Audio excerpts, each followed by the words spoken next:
All right, today we're going to dive into something really cool, a place where super materials, cutting-edge solar power, and military strategy all collide.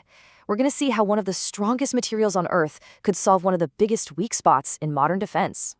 So let me start by asking you a question. When you think about a modern military's greatest weakness, what comes to mind? Is it advanced weapons? Cyber threats? Well, the answer might actually be a lot simpler and way more fundamental than you think. It's the one thing that powers every single piece of that advanced tech: energy. Yeah, that massive weakness is a total dependency on power. You see, modern defense forces are incredibly high-tech, right? But all that technology creates this huge and potentially fatal reliance on a constant, uninterrupted supply of energy. It's literally the Achilles heel of an otherwise superior force. And this dependency, it runs deep. We're talking about everything, from the communications that coordinate troops on the ground, to the nonstop surveillance that gives them critical intelligence, to the massive fleets of drones in the air. All of it, plus the bases they operate from, needs juice. You pull the plug and you cripple the entire operation. Now, getting that power to the front line, that's where the real problem lies. Traditionally, it means fuel convoys, these long, slow, incredibly vulnerable supply lines snaking through dangerous territory. Every single one of those tankers isn't just a logistical nightmare, it's a giant, slow-moving target carrying a massive financial and operational risk. But what if you didn't have to ship fuel at all? What if you could just generate power right there exactly where you need it? Well, this is where a revolutionary technology called perovskite solar comes into the picture. And believe me, it looks like a near-perfect solution. So what exactly is a perovskite solar cell, or PSC? Well, first, forget about those big, heavy, rigid solar panels you see on rooftops. A PSC gets its name from its unique crystal structure. Think of it like a specific Lego brick formation at the atomic level that happens to be insanely good at soaking up sunlight. And because it can be made into a super thin, flexible film, you can stick it almost anywhere, on a soldier's tent, a vehicle, or even right onto the wings of a drone. So what's the big deal? Well, their biggest advantage is efficiency. In the lab, PSCs are already proving to be over 25% more efficient at turning sunlight into electricity than the conventional silicon cells we're all used to. That is a massive leap forward for solar tech. And they're getting better at an absolutely incredible rate. Just a decade ago, their efficiency was barely 3%. Today, it's pushing past 25%. This makes PSCs the fastest improving solar technology on the entire planet. The pace of innovation here is just staggering. So they're super light, they're flexible, incredibly efficient, and getting better by the day.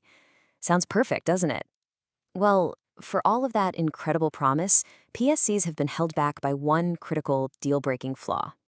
To put it bluntly, they just don't last. Compared to traditional silicon cells, which can keep working for decades, perovskites just degrade over time. This short lifespan has been the single biggest thing stopping them from being used in the real world. Until now. And this is where graphene enters the story. This so-called wonder material is the game-changing ingredient that seems almost purpose-built to solve the perovskite problem and completely supercharge its potential. Okay, first up, efficiency. By weaving graphene into the PSC's structure, researchers have managed to boost its efficiency by another 30%. You're taking an already hyper-efficient technology and basically strapping a rocket to it. Second, and this is a huge one, the cost. Graphene is an amazing conductor. That means you can use it to replace the really expensive gold and silver that are normally needed in these cells. That could slash production costs by up to 80%. This makes the technology not just better, but way, way more affordable to actually produce at scale. And here it is, the knockout punch: durability. Graphene is famously one of the strongest materials ever discovered. On a microscopic level, it acts like a protective, atom-thin shield, like a suit of armor that holds the delicate perovskite crystals together, protecting them from the moisture and heat that used to destroy them. It directly solves their single biggest flaw. So, with this new solar tech that's durable, super efficient, and cheaper to make, what actually becomes possible? Let's take a look at how this could genuinely power the future frontline. The leap in potential here is just massive. Right now, PSCs are being looked at for small things, like TV remotes and garden lights. But when you add graphene to the mix, the game completely changes. The possibilities expand to things like long-endurance military drones and mobile microgrids that can power an entire forward base. Let's just take those drones as an example, because it's pretty wild. You integrate these ultralight solar films right onto a drone's wings, all of a sudden you're not limited by how much fuel you can carry. Mission time could jump from just a few days to several weeks. That allows for constant, uninterrupted surveillance over a critical area. And that creates a whole new reality for military logistics. You drastically reduce the need for those vulnerable fuel convoys. You let smaller units operate on their own for much longer. You lower their noise and heat signatures, which makes them harder to detect.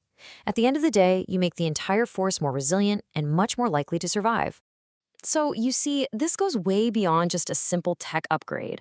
We're not talking about a fundamental strategic advantage, especially in a world where energy itself is becoming both a weapon and a target. This quote from Michael Bell, who's the CEO of First Graphene, really hits the nail on the head. He says that when your opponent can target your energy supply, being able to generate your own power reliably and on the move isn't just a nice to have, it's a core strategic necessity. And the scale of this opportunity is just immense. I mean, in Australia alone, the defense industry is looking at over $765 billion of investment in the next 10 years. Nations are pouring record amounts of money into beefing up their capabilities, and you can bet technologies that promise energy independence are right at the top of their shopping list. Which really leaves us with one final, powerful thought to consider. We often think of arms races in terms of who has the faster jet or the stealthier ship, but as energy becomes a more contested resource all over the world, maybe the most important race of the 21st century won't be for firepower at all, but for power itself. Is it possible the next arms race is really a race for energy independence?